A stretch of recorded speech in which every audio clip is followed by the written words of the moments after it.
இது டாப் 10 தேசம் சர்வதேசம் செய்திகள். முதல் செய்தி, ஜம்மு காஷ்மீரில் சுற்றுலா பயணிகள் அதிகம் செல்லும் இடங்களில் மத்திய பாதுகாப்பு படையினரை நிறுத்த உத்தரவிடக் கோரிய பொதுநல மனுவை உச்சநீதிமன்றம் தள்ளுபடி செய்தது. மலைப்பாங்கான பள்ளத்தாக்குகளில் முறையான மருத்துவ வசதிகளை ஏற்படுத்த உத்தரவிட வேண்டும் எனவும் மனுவில் கோரப்பட்டிருந்தது. இந்த மனுவை விசாரித்த நீதிபதிகள் சூரியகாந்த் மற்றும் என் கோட்டீஸ்வரர் சிங் அமர்வு விளம்பர நோக்கில் மனு தாக்கல் செய்யப்பட்டிருப்பதாக தெரிவித்தனர். மனுதாரர் விஷால் திவாரி மனுவை திரும்பப் பெற அனுமதி கேட்ட நிலையில் வழக்கு தள்ளுபடி செய்யப்பட்டது.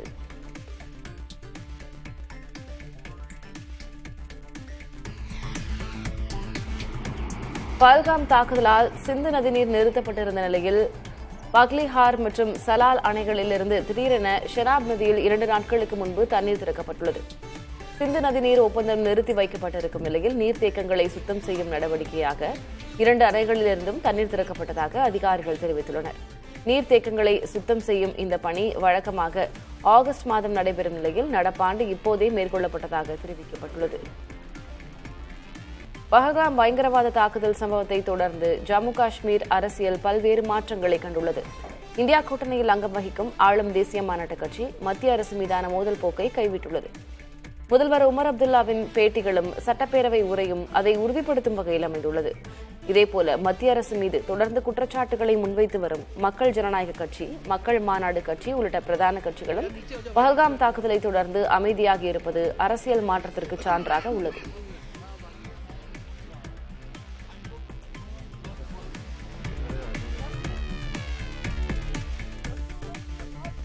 நாட்டின் நலனுக்கு எதிராக செயல்படும் சமூக ஊடகங்களுக்கு தடை விதிக்க மத்திய அரசுக்கு நாடாளுமன்ற நிலைக்குழு கோரிக்கை விடுத்துள்ளது. பஹல்காம் தாக்குதலை தொடர்ந்து சமூக செயல்பாட்டாளர்கள் சிலரும் சில சமூக வலைதளங்களும் தேச நலனுக்கு எதிராக செயல்படுவதாக தகவல் தொழில்நுட்பம் மற்றும் ஒலிபரப்பு விவகாரங்களுக்கான நாடாளுமன்ற நிலைக்குழு கவலை தெரிவித்துள்ளது. இதுபோன்ற சமூக வலைதளங்களை தடை செய்ய வேண்டும் என்றும் வலியுறுத்தியுள்ளது.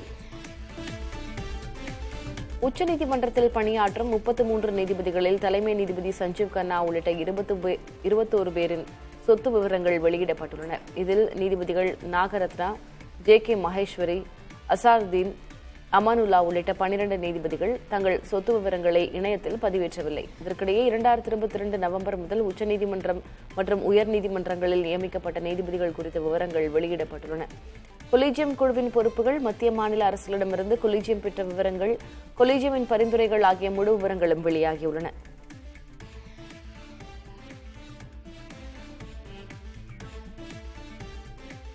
பாஜக புதிய தேசிய தலைவரை தேர்வு செய்வது தொடர்பாக அக்கட்சியின் தேசிய பொதுச் செயலாளர்களோடு ஜே.பி. நட்டா டெல்லியில் ஆலோசனை நடத்தினார். இதில் தருண் சக், அருண் சிங், வினோத் தவ்டே உள்ளிட்ட முக்கிய கட்சி நிர்வாகிகள் பங்கேற்றனர்.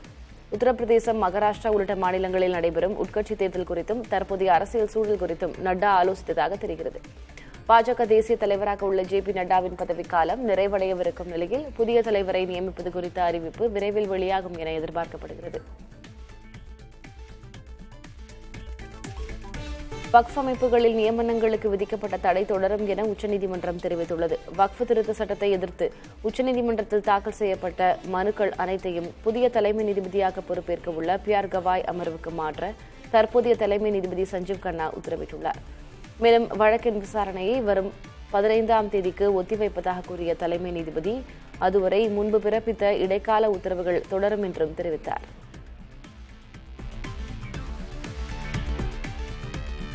முகலாயர்களின் வாரிசு என கூறி டெல்லி செங்கோட்டையை உரிமை கொண்டாடிய பெண்ணின் மனுவை உச்சநீதிமன்றம் தள்ளுபடி செய்துள்ளது.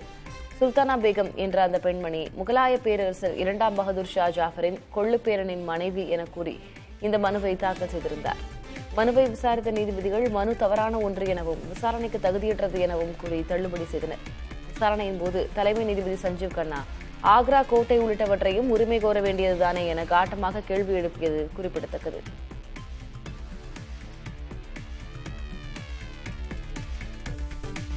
மகாராஷ்டிராவில் ஒரே மாநிலம் ஒரே பதிவு என்ற திட்டத்தை மாநில அரசு அறிமுகம் செய்துள்ளது. இந்த திட்டத்தின் கீழ் சொத்து எந்த பகுதியில் இருந்தாலும் அதே பகுதியில் உள்ள சார் பதிவாளர் அலுவலகத்திற்கு பதிலாக மாநிலத்தில் உள்ள எந்த சார் பதிவாளர் அலுவலகத்திலும் சொத்து ஆவணங்களை பதிவு செய்ய முடியும். இதன் மூலம் சொத்துக்களை எளிதில் வாங்கவும் விற்கவும் முடியும் என்பதால் மாநில மக்கள் மத்தியில் இந்த திட்டத்திற்கு நல்ல வரவேற்பு கிடைத்துள்ளது.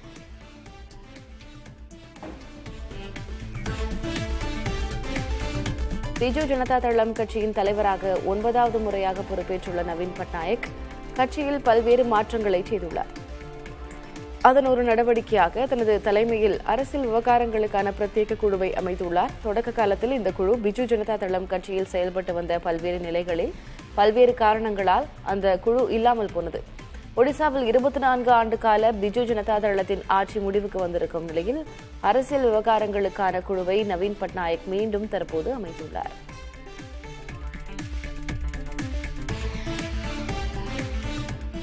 பணவீக்கத்தையும் கருத்தில் கொண்டு விவசாயிகளுக்கான உதவித்தொகை திட்டங்களை செயல்படுத்த வேண்டும் என குடியரசு துணைத் தலைவர் கூறியதை குறிப்பிட்டு பிரதமர் மோடியை காங்கிரஸ் மூத்த தலைவர் ஜெயராம் ரமேஷ் விமர்சித்துள்ளார். எம்பிக்கள் மற்றும் சட்டப்பேரவை உறுப்பினர்களின் ஊதியங்கள் மாற்றியமைக்கப்படுவது போல் விவசாயிகளின் உதவித்தொகை திட்டங்களிலும் மாற்றம் செய்வது குறித்து ஜெகதீப் தங்கர் பேசியிருந்தார். இதை குறிப்பிட்டு எக்ஸ் வலைதளத்தில் ஜெயராம் ரமேஷ் வெளியிட்ட பதிவில் ஏன் இதை பிரதமர் செய்யவில்லை என கேள்வி எழுப்பியுள்ளார்.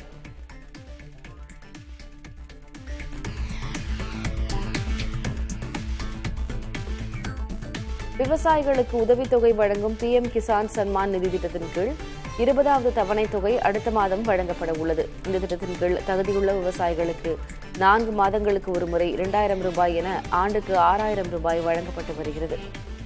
கடந்த பிப்ரவரி 24ஆம் தேதி 19வது தவணையாக 2000 ரூபாய் வழங்கப்பட்ட நிலையில் அடுத்த மாதம் 20வது தவணை வழங்கப்படும் என தெரிவிக்கப்பட்டுள்ளது. இத்திட்டத்தில் நாடு முழுவதும் 9.8 கோடி விவசாயிகள் பயனடைகின்றனர்.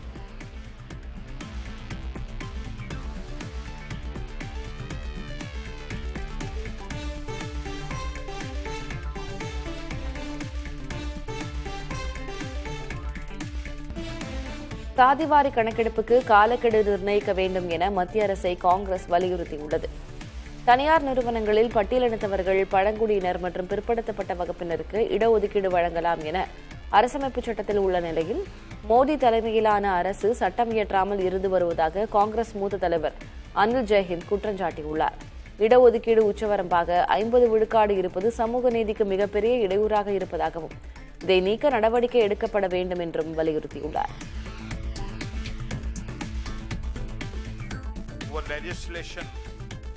முர்ஷிதாபாத் கலவரம் திட்டமிடப்பட்ட ஒன்று என மேற்கு வங்க முதலமைச்சர் மமதா பானர்ஜி கூறியுள்ளார்.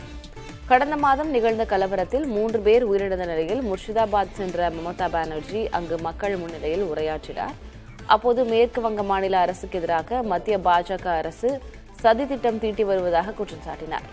கலவரத்தின் போது எல்லை பாதுகாப்பு படையினர் ஒருமுறை கூட துப்பாக்கிச்சூடு நடத்தி வன்முறையை கட்டுப்படுத்த முயலவில்லை எனவும் மமதா பானர்ஜி விமர்சித்தார்.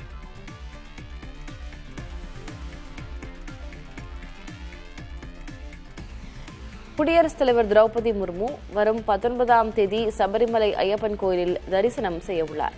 இதற்காக மே 18ஆம் தேதி கேரளா செல்லும் குடியரசுத் தலைவர் அன்றைய தினம் கல்லூரி நிகழ்ச்சியில் பங்கேற்கிறார். மறுநாள் பம்பை செல்லும் அவர் அங்கிருந்து சபரிமலை ஐயப்பன் கோயிலுக்கு சென்று தரிசனம் செய்யவுள்ளார். இதனையொட்டி 18 மற்றும் 19ஆம் தேதிகளில் பக்தர்களுக்கான மெய்நிகர் தரிசன வரிசை முறை ரத்து செய்யப்பட்டுள்ளது. பதவியில் உள்ள குடியரசுத் தலைவர் ஒருவர் சபரிமலை கோயிலுக்கு செல்லவிருப்பது இதுவே முதல் முறை என்பது குறிப்பிடத்தக்கது.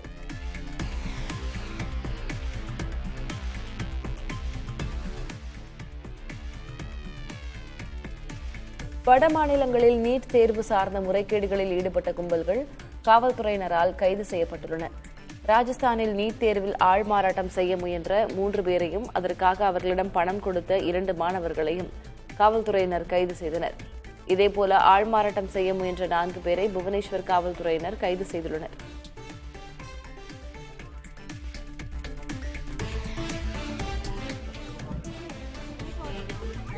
நீட் தேர்வில் மதுபானம் தொடர்பாக கேள்வி கேட்கப்பட்டதற்கு கல்வியாளர்கள் கண்டனம் தெரிவித்துள்ளனர். நீட் தேர்வு வினாத்தாளில் 117வது கேள்வியாக ஈஸ்டால் தயாரிக்கப்படும் ஆல்கஹால் இல்லாத மதுபானம் எது என கேட்கப்பட்டது. இதற்கு பீர், ரம், பிராந்தி, விஸ்கி என 4 விடைகள் கொடுக்கப்பட்டிருந்தன. இந்த கேள்விக்கு பீர் என்பது விடையாகும். இதை சரியாக எழுதியிருந்தால் 4 மதிப்பெண்கள் கிடைக்கும். இந்த கேள்விக்கு கண்டனம் தெரிவித்துள்ள கல்வியாளர்கள் நீட் தேர்வில் மதுபானம் குறித்து கேள்வி கேட்கப்பட்டது அதிர்ச்சியை ஏற்படுத்தியுள்ளதாகவும் கூறியுள்ளனர்.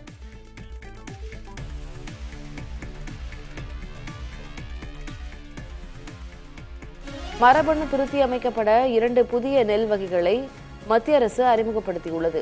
இந்திய வேளாண் ஆராய்ச்சி நிறுவனம் மற்றும் இந்திய நெல் ஆராய்ச்சி நிறுவனம் உள்ளிட்டவை இணைந்து இந்த அரிசி வகைகளை உருவாக்கியுள்ளன. இதன் மூலம் மரபணு திருத்தியமைக்கப்பட்ட அரிசி வகைகளை உருவாக்கிய முதல் நாடாக இந்தியா மாறியுள்ளது. நெல் வகைகளை அறிமுகப்படுத்திய மத்திய வேளாண் துறை அமைச்சர் சிவராஜ் சிங் சௌஹான் இந்த நெல் வகைகள் குறைந்த தண்ணீரை எடுத்துக்கொள்ளும் எனவும் 25 விழுக்காடு அதிக விளைச்சலை தரும் எனவும் கூறினார். பசுமை இல்ல வாயுக்கள் வெளியேற்றத்தை குறைக்கும் எனவும் கூறினார். இந்த நெல் வகைகள் பருவநிலை மாற்றத்தை தாங்கி வளரக்கூடியது என விஞ்ஞானிகள் தெரிவிக்கின்றனர்.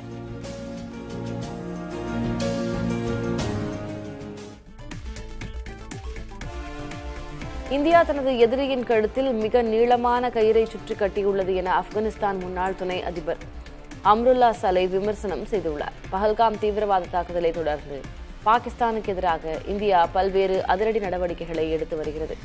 இதை தனது எக்ஸ் தளத்தில் மறைமுகமாக குறிப்பிட்டுள்ள அம்ருல்லா சாலே, மரண தண்டனைக்கு மின்சார நாற்காலிகளை பயன்படுத்துவார்கள். இதற்கு பதிலாக இந்தியா தனது எதிரியின் கழுத்தில் மிக நீளமாக கயிறை சுற்றியுள்ளது போல தெரிகிறது என பதிவிட்டுள்ளார்.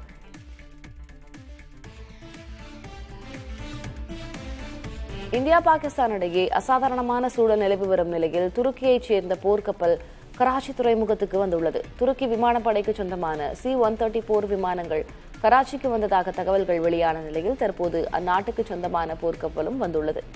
பாகிஸ்தானுக்கு தேவையான ஆயுதங்களை வழங்குவதற்காக துருக்கி கப்பல் கராச்சி துறைமுகம் வந்ததாக கூறப்படும் குற்றச்சாட்டை துருக்கி மறுத்துள்ளது. எரிபொருள் நிரப்புவதற்காக தங்கள் போர்க்கப்பல் வந்ததாக துருக்கி தெரிவித்துள்ளது.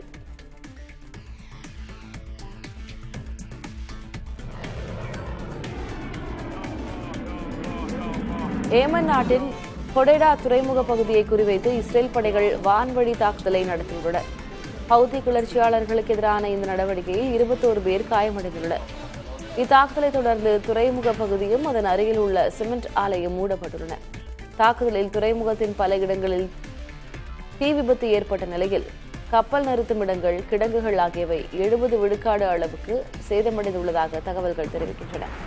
இஸ்ரேல் விமான நிலையம் அருகே ஹவுதி கிளர்ச்சியாளர்கள் ஏவுகணை வீசி தாக்குதல் நடத்திய நிலையில் தற்போது அதற்கு பதிலடி கொடுக்கும் விதமாக இத்தாக்குதல் நடத்தப்பட்டுள்ளது.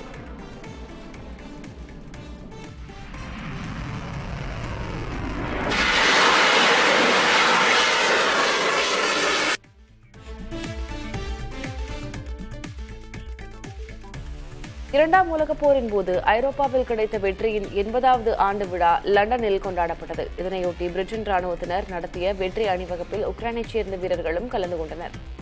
ராணுவ பேண்ட் வாத்தியங்கள் முழங்க உக்ரைனிய ராணுவ வீரர்கள் குதிரையில் கம்பீரமாக வலம் வந்தனர்.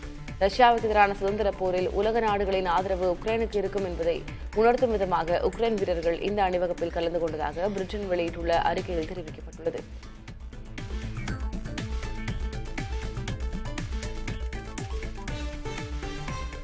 மறைந்த போப் பிரான்சிஸின் விருப்பப்படி அவரது வாகனங்களில் ஒன்று காசா குழந்தைகளுக்கான நடமாடும் மருத்துவமனையாக மாற்றப்பட்டு வருகிறது. போப் பிரான்சிஸ் தனது இறுதி ஆசைகளில் ஒன்றாக தான் 2014ஆம் ஆண்டு புனித பயணம் மேற்கொண்ட வாகனத்தை போரினால் பாதிக்கப்பட்டு வரும் காசாவில் உள்ள குழந்தைகளுக்கு உதவ பயன்படுத்துமாறு கேட்டுக்கொண்டார். குறிப்பாக காயமடைந்த மற்றும் ஊட்டச்சத்து குறைபாடு கொண்ட குழந்தைகளுக்காக அதனை பயன்படுத்துமாறு தெரிவித்திருந்தார். இதனையடுத்து அந்த வாகனத்தை நடமாடும் மருத்துவமனையாக மாற்றும் பணிகள் நடைபெற்று வருகின்றன. பணிகள் முடிந்ததும் அந்த வாகனம் காசாவிற்கு அனுப்பப்பட உள்ளது.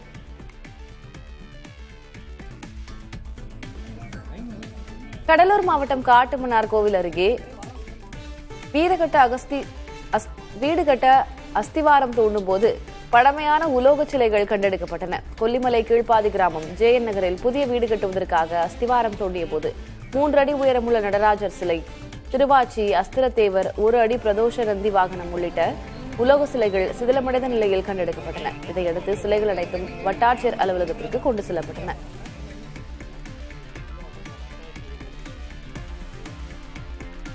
கோடை காலத்தில் உற்பத்தி கடுமையாக பாதிக்கப்பட்டுள்ளதால் முட்டை கொள்முதல் விலை அதிகரித்து வருகிறது.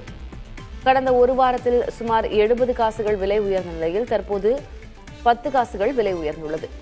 தற்போது ஒரு முட்டையின் கொள்முதல் விலை ₹4.90 உள்ளது. இதனால் சில்லறை விற்பனையில் ஒரு முட்டை ₹5.50 முதல் ₹6 வரை விற்பனை செய்யப்பட்டு வருகிறது.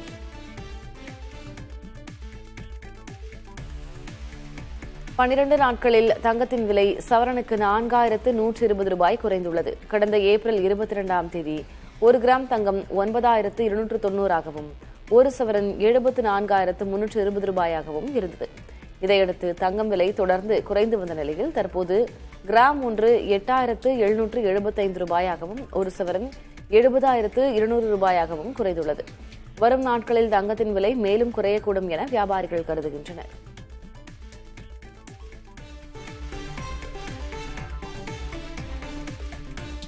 தமிழக வெற்றிக் கழகம் தலைவர் விஜய் சமீப நாட்களாக தனி விமானத்தை அதிகம் பயன்படுத்த தொடங்கியுள்ளார்.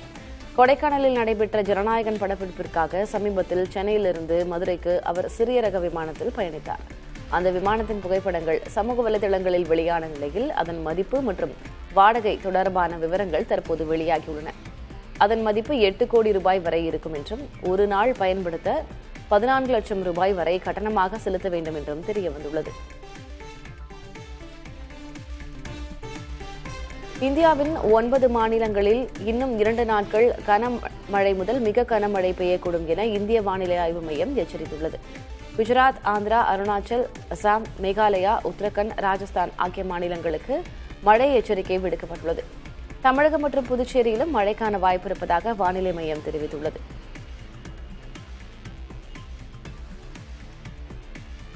இருபது ஆண்டுகளுக்கு மேலாக வீடியோ கால் சேவைக்காக பயன்படுத்தப்பட்டு வந்த மைக்ரோசாஃப்ட் ஸ்கைப் சேவை முடிவுக்கு வந்துள்ளது. ஸ்கைப்பில் இருக்கும் தரவுகளை பயனர்கள் பதிவிறக்கம் செய்து கொள்ள 2026 ஜனவரி மாதம் வரை அவகாசம் வழங்கப்பட்டுள்ளது. பயனர்கள் மைக்ரோசாஃப்ட் டீம்ஸ் சேவையை பயன்படுத்தினால் ஸ்கைப் தரவுகள் டீம்ஸுக்கு மாற்றப்படும் என தெரிவிக்கப்பட்டுள்ளது. இதேபோல் 2026 ஜனவரிக்கு பிறகு தரவுகள் அனைத்தும் அழிந்துவிடும் என்றும் மைக்ரோசாஃப்ட் நிறுவனம் தெரிவித்துள்ளது.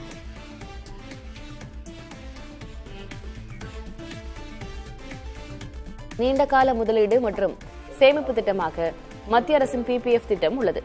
PPF திட்ட முதலீடுகளுக்கு வருமான வரி சலுகை உள்ளது. அஞ்சல் அலுவலகத்திலேயே கணக்கு தொடங்கும் வசதி உள்ள இந்த திட்டத்தின் கீழ் குறைந்தபட்ச முதலீட்டு தொகையாக ஆண்டுக்கு 500 செலுத்த முடியும். அதிகபட்சமாக 1.5 லட்சம் ரூபாய் வரை செலுத்த முடியும். கணக்கு திறந்த ஆண்டை தவிர்த்து 15 ஆண்டுகளில் மெச்சூரிட்டி ஆகும் கணக்கு தொடங்கி 5 ஆண்டுகளுக்கு பின்னரே பணத்தை எடுக்க முடியும். இதற்கான ஆண்டு வட்டி 7.1 விழுக்காடாக உள்ளது.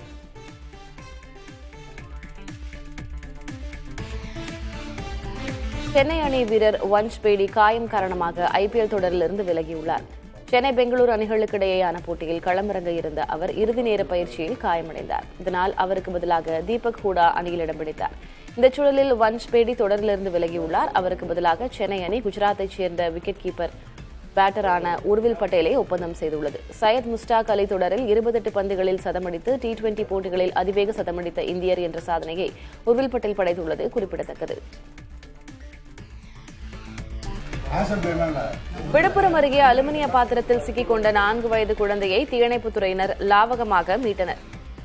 பணமலைப்பேட்டை அருகே சமத்துவபுரம் கிராமத்தைச் சேர்ந்த கூலி தொழிலாளியான ஏசப்பா என்பவரின் மகன் திலீப் வீட்டில் விளையாடிய போது அலுமினிய பாத்திரத்தில் சிக்கிக் கொண்டார். இதனால் அதிர்ச்சியடைந்த குடும்பத்தினர் சிறுவனை மீட்க முயன்ற முடியாததால் அருகில் உள்ள அன்னியூர் தீயணைப்பு நிலையத்திற்கு பாத்திரத்தோடு சிறுவனை கொண்டு சென்றனர். அங்கு தீயணைப்பு வீரர்கள் குழந்தை மீது எண்ணெய் ஊற்றி தடவி பாத்திரத்திலிருந்து மீட்டனர்.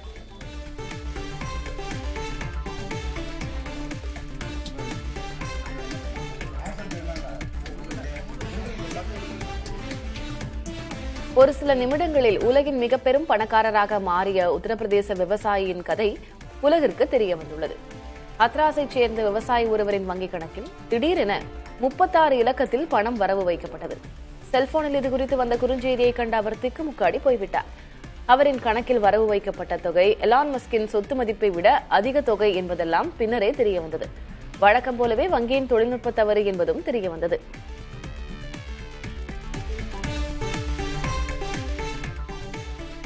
பாட்னாவில் நடைபெறும் கேலோ இந்தியா இளையோர் விளையாட்டுப் போட்டியில் ராஜஸ்தான் அணி முதல் தங்கப்பதக்கத்தை வென்றது. 10 மீட்டர் ஏர் பிஸ்டல் கலப்பு இரட்டையர் பிரிவில் ராஜஸ்தானின் மயாங்க் சௌத்ரி பிரச்சி இணை தங்கப்பதக்கத்தை வென்றது. இறுதிப் போட்டியில் உத்தரப்பிரதேசத்தைச் சேர்ந்த தேவ் பிரதாப் உர்வா சௌத்ரி இணையை தோற்கடித்தது. நாட்டின் கிராமப்புறங்களைச் சேர்ந்த இளம் வீரர் வீராங்கனைகளின் திறமையை வெளிப்படுத்தும் விதமாக நடத்தப்படும் கேலோ இந்தியா இளையோர் விளையாட்டுப் போட்டிகளை பிரதமர் நரேந்திர மோடி தொடங்கி வைத்தார்.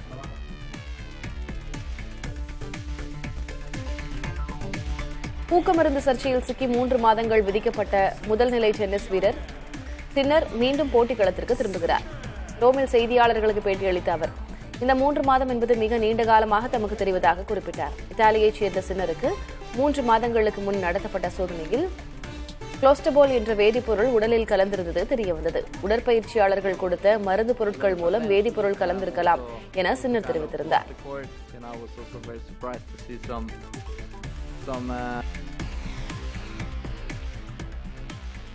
வைபவ் ரெடின் கிங்ஸ்லி நடித்துள்ள சென்னை சிட்டி கேங்ஸ்டர் படத்தின் ரிலீஸ் தேதி அறிவிக்கப்பட்டுள்ளது. விக்ரம் ராஜேஸ்வர் மற்றும் அருண் கேஷவ் இயக்கியுள்ள இந்த படத்தில் சுனில், அதுல்யா உள்ளிட்டோர் முக்கிய கதாபாத்திரங்களில் நடித்துள்ளனர். இமான் இசையமைத்துள்ள சென்னை சிட்டி கேங்ஸ்டர் படம் ஜூன் 20ஆம் தேதி வெளியாகிறது.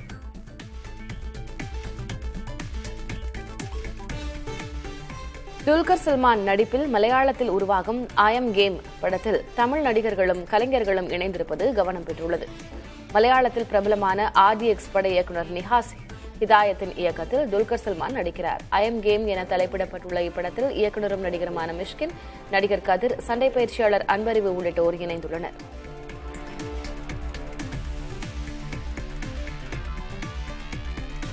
மரபணு திருத்தி அமைக்கப்பட்ட 2 புதிய நெல் வகைகளை மத்திய அரசு அறிமுகப்படுத்தியுள்ளது. இந்திய வேளாண் ஆராய்ச்சி நிறுவனம் மற்றும் இந்திய நெல் ஆராய்ச்சி நிறுவனம் உள்ளிட்டவை இணைந்து இந்த அரிசி வகைகளை உருவாக்கியுள்ளன. இதன் மூலம் மரபணு திருத்தி அமைக்கப்பட்ட அரிசி வகைகளை உருவாக்கிய முதல் நாடாக இந்தியா மாறியுள்ளது. நெல் வகைகளை அறிமுகப்படுத்திய மத்திய வேளாண் துறை அமைச்சர் சிவராஜ் சிங் சௌகான், இந்த நெல் வகைகள் குறைந்த தண்ணீரை எடுத்துக்கொள்ளும் எனவும் 25% அதிக விளைச்சலை தரும் எனவும் கூறினார். பசுமை இல்ல வாயுக்கள் வெளியேற்றத்தை குறைக்கும் எனவும் கூறினார். இந்த நெல் வகைகள் பருவநிலை மாற்றத்தை தாங்கி வளரக்கூடியது எனவும் விஞ்ஞானிகள் தெரிவிக்கின்றனர். உச்சநீதிமன்றத்தில் பணியாற்றும் 33 நீதிபதிகளில் தலைமை நீதிபதி சஞ்சீவ் கன்னா உள்ளிட்ட 21 பேரின் சொத்து விவரங்கள் வெளியிடப்பட்டுள்ளன. இதில் நீதிபதிகள் நாகரத்னா, JK மகேஸ்வரன், அசானுதீன் அமானுல்லா உள்ளிட்ட 12 நீதிபதிகள் தங்கள் சொத்து விவரங்களை இணையத்தில் பதிவேற்றவில்லை. இதற்கிடையே 2022 நவம்பர் முதல் உச்சநீதிமன்றம் மற்றும் உயர்நீதிமன்றங்களில் நியமிக்கப்பட்ட நீதிபதிகள் குறித்த விவரங்கள் வெளியிடப்பட்டுள்ளன. கொலிஜியம் குழுவின் பொறுப்புகள், மத்திய மாநில அரசுகளிடமிருந்து கொலிஜியம் பெற்ற விவரங்கள், கொலிஜியத்தின் பரிந்துரைகள் ஆகிய முழு விவரங்களும் வெளியாகியுள்ளன. இந்தியா தனது எதிரியின் கழுத்தில் மிக நீளமான கயிற்றை சுற்றி கட்டியுள்ளது என ஆப்கானிஸ்தான் முன்னாள் துணை அதிபர் அம்ருல்லா சலே விமர்சனம் செய்துள்ளார். பகல்காம் தீவிரவாத தாக்குதலை தொடர்ந்து பாகிஸ்தானுக்கு எதிராக இந்தியா பல்வேறு அதிரடி நடவடிக்கைகளை எடுத்து வருகிறது. இதனை தனது எக்ஸ் தளத்தில் மறைமுகமாக குறிப்பிட்டுள்ள அம்ருல்லா சலே, மரண தண்டனைக்கு மின்சார நாற்காலிகளை பயன்படுத்துவார்கள், இதற்கு பதிலாக இந்தியா தனது எதிரியின் கழுத்தில் மிக நீளமாக கயிற்றை சுற்றியுள்ளது போல தெரிகிறது என பதிவிட்டுள்ளார்.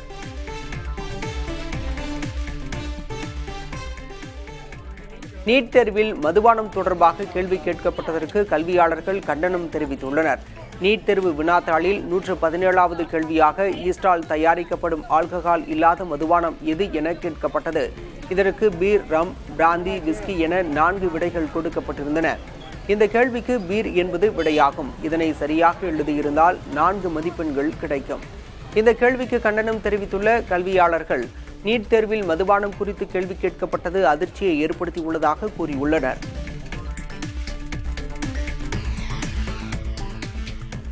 முர்ஷிதாபாத் கலவரம் திட்டமிடப்பட்ட ஒன்று என மேற்குவங்க முதலமைச்சர் மம்தா பானர்ஜி கூறியுள்ளார்.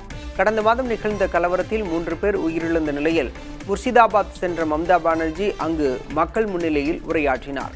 அப்போது மேற்குவங்க மாநில அரசுக்கு எதிராக மத்திய பாஜக அரசு சதித்திட்டம் தீட்டி வருவதாக குற்றம் சாட்டினார். கலவரத்தின் போது எல்லை பாதுகாப்பு படையினர் ஒருமுறை கூட துப்பாக்கிச்சூடு நடத்தி வன்முறையை கட்டுப்படுத்த முடியவில்லை எனவும் மம்தா பானர்ஜி விமர்சித்தார். 1973ஆம் ஆண்டுக்கு பிறகு 50 ஆண்டுகள் கழித்து போர் அறிவிப்பை இஸ்ரேல் பிரகடனப்படுத்த உள்ளது.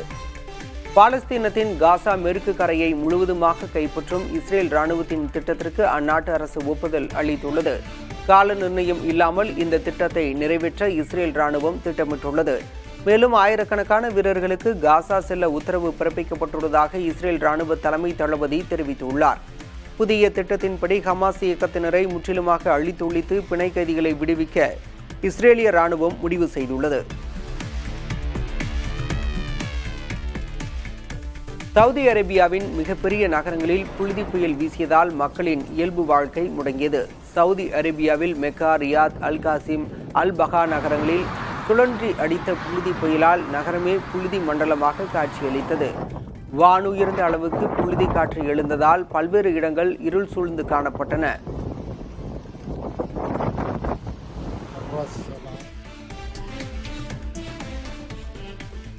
இந்தியா பாகிஸ்தான் இடையே அசாதாரண சூழல் நிலவி வரும் நிலையில் துருக்கியைச் சேர்ந்த போர்க்கப்பல் கராச்சி துறைமுகத்திற்கு வந்துள்ளது. துருக்கி விமானப்படைக்கு சொந்தமான C-130 போர் விமானங்கள் கராச்சிக்கு வந்ததாக தகவல்கள் வெளியான நிலையில் தற்போது அந்நாட்டுக்கு சொந்தமான போர்க்கப்பலும் வந்துள்ளது. பாகிஸ்தானுக்கு தேவையான ஆயுதங்களை வழங்குவதற்காக துருக்கி கப்பல் கராச்சி துறைமுகம் வந்ததாக கூறப்படும் குற்றச்சாட்டை துருக்கி மறுத்துள்ளது. எரிபொருள் நிரப்புவதற்காகவே தங்கள் போர்க்கப்பல் வந்ததாக துருக்கி தெரிவித்துள்ளது.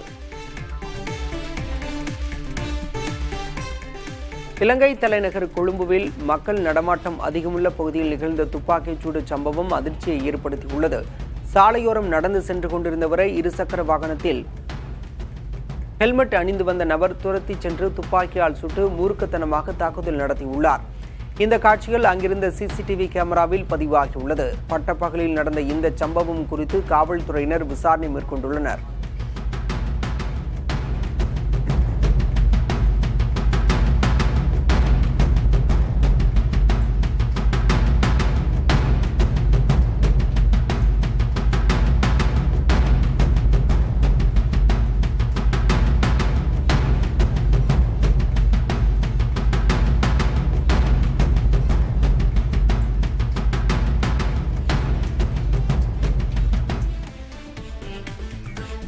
மறைந்த போப் பிரான்சிஸின் விருப்பப்படி அவரது வாகனங்களில் ஒன்று காசா குழந்தைகளுக்கான நடமாடும் மருத்துவமனையாக மாற்றப்பட்டு வருகிறது.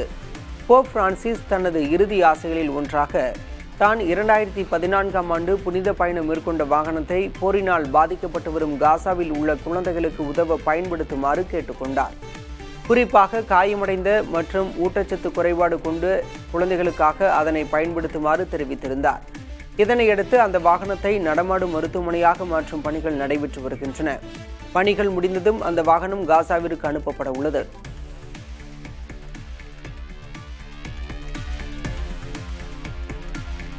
கலிபோர்னியா காட்டுத்தீயில் தமது ஒலிம்பிக் பதக்கங்களை பறிகொடுத்த அமெரிக்க நீச்சல் நாயகன் ஹாரி ஹாலுக்கு புதிய பதக்கங்கள் வழங்கப்பட்டன. சர்வதேச ஒலிம்பிக் கவுன்சிலின் தலைமையகம் அமைந்துள்ள சுவிட்சர்லாந்தின் லாவ்சுனே நகரில் இதற்கான விழா நடந்தது. IOC தலைவர் தாமஸ் பேக் புதிய பதக்கங்களை வழங்கினார். 1996, 2000, 2004 என வெவ்வேறு ஒலிம்பிக் போட்டிகளில் வென்ற பதக்கங்கள் அதே வடிவில் அதே உலோகங்களில் அச்சு அசலாக செய்து கொடுக்கப்பட்டன.